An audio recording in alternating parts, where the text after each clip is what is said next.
큐주로는 그렇게 무한열차편을 해피엔딩으로 아예 이렇게 통제하고 상황 정리를 하려고 하는데 큐주로 뒤에서 후궁 하면서 무언가 이제 엄청난 귀기가 나타나죠. 아카자가 등장합니다. 이 아카자 편 같은 경우에는 저희가 또 따로 리뷰를 했었죠. 이 오른쪽에 링크가 있으니까 아카자의 전투씬을 상세하게 보고 싶으신 분들은 한번 들어가서 보시면 좋을 것 같아요.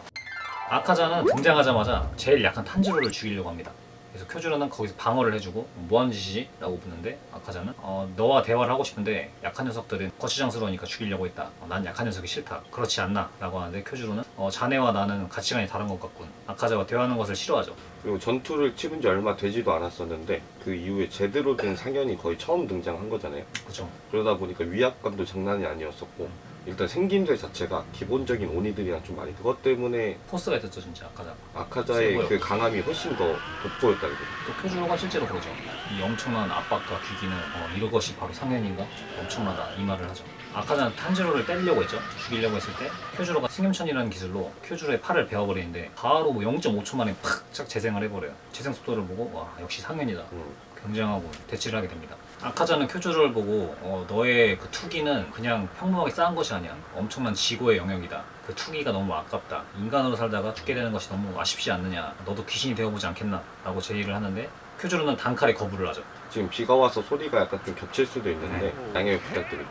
지금 와서 생각해보면은 아카자가 강함을 추구해서 오니가 되었지만 그래도 오니가 된 건 자기의 선택이 아니었잖아요.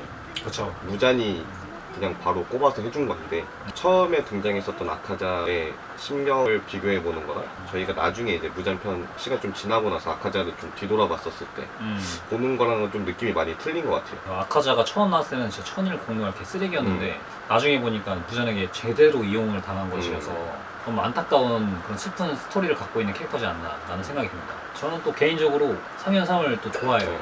이런 슬픈 애석한 스토리가 아카자만큼 슬픈 소리가 없어요. 그래서 되게 굉장히 짠하고 그렇죠. 실제로도 이렇게 이용당한 사람이 많으니까 그런 게 좀 오버랩되다 보니까 제가 좀 이용을 많이 당했거든요. 그래서 좀 감정이입돼가지고 아카자가 좀 좋더라고요.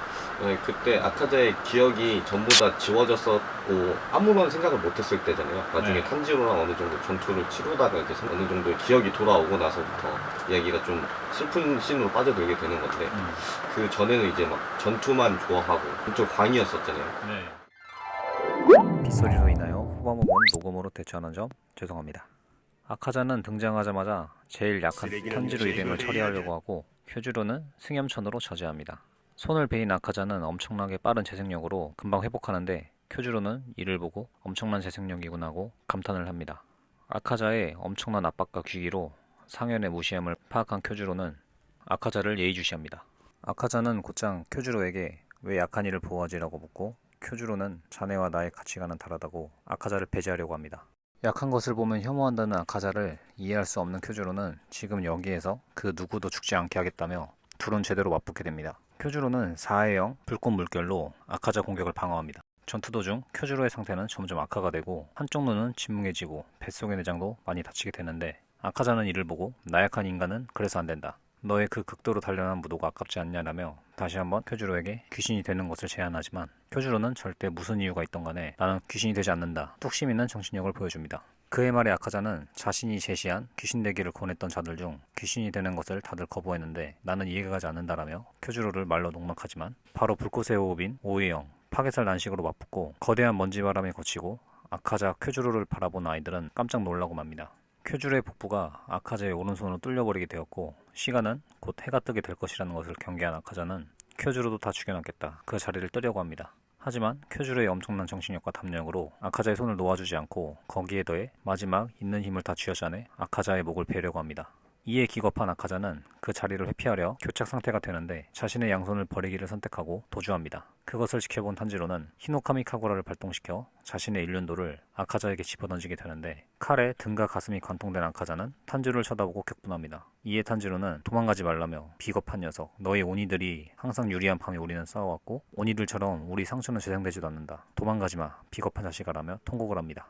아카자는 이런 탄지로의 말을 듣고 극도로 흥분하게 되는데 바로 이때 탄지로를 언젠가는 꼭 죽여버리겠다고 다짐하게 됩니다. 이를 지켜본 큐주로는 탄지로에게 자네도 중상이라고 소리 지르면 곤란하니 그만 멈추라 하고 죽기 전 말을 할 수 있을 때 최대한 말을 할 테니 나에게 다가오라고 합니다. 카마도 소년 자네와 동료들이 죽으면 정말 나의 패배이니 너희들은 꼭 살아남아라. 그리고 후배, 사람들을 위해 목숨 맞춰 싸우는 것은 기둥의 책무이며 사명이니 나의 죽음은 헛되지 않았다. 그리고 나의 랭고쿠가를 찾아가서 너가 묻고자 했던 질문들을 물어봐라라고 랭고쿠 가문에 가보라고 합니다. 그리고 자신의 동생과 아버지에게 유언을 남기게 되는데 그의 유언은 동생인 센지로에게 자신의 뜻대로 올바르다고 생각하는 길을 나아가라고 말해달라고 하고 아버지에겐 몸을 소중하게 여기셨으면 좋겠노라고 그리고 카마도 소년과 너의 여동생을 믿는다. 귀살대 일원으로 인정한다고 합니다. 그녀가 피를 흘리며 인간을 지키는 모습을 보았고 목숨을 걸고 싸우며 인간을 지켜내는 이는 그 누가 뭐라고 하여도 귀살대 일원이라고 가슴을 펴고 살아가라고 합니다. 자신의 약함이나 변변치 못한 모습, 나의 나약한 모습과 언행으로 심령과 자존심이 몇 번이고 꺾이게 되어도 마음을 불태우며 이를 악물고 앞을 향하고 랭고쿠, 내가 여기서 죽는 것을 개의치 말고 이노스케와 제니치 더욱더 성장하길 바란다. 그리고 다음에는 너희들이 귀살대를 지탱하는 지주가 되면 좋겠고 너희를 믿는다라고 말을 전합니다.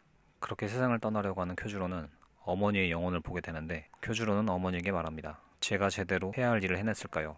그 질문에 어머니는 환한 미소로 훌륭하게 해냈다고 합니다. 그렇게 온화한 미소를 띄우며 쿄주로는 사망합니다. 이렇듯 귀살대 지주들은 그 누구 하나도 나 개인의 목숨을 위해 비겁하게 살아가는 자가 없으며 내 개인의 행복과 이익을 위해서 귀살을 하는 대원은 없습니다. 우리들이 살아가고 있는 현실 세계에서도 이렇게 영웅적인 분들이 존재합니다. 우리 구독자님들은 한 번 사는 인생, 이런 모범적인 인생은 살 수 없어도 남에게 죄를 짓고 피해를 끼치는 삶을 살지 않았으면 좋겠습니다. 이상 익명TV 류원이었습니다. 감사합니다.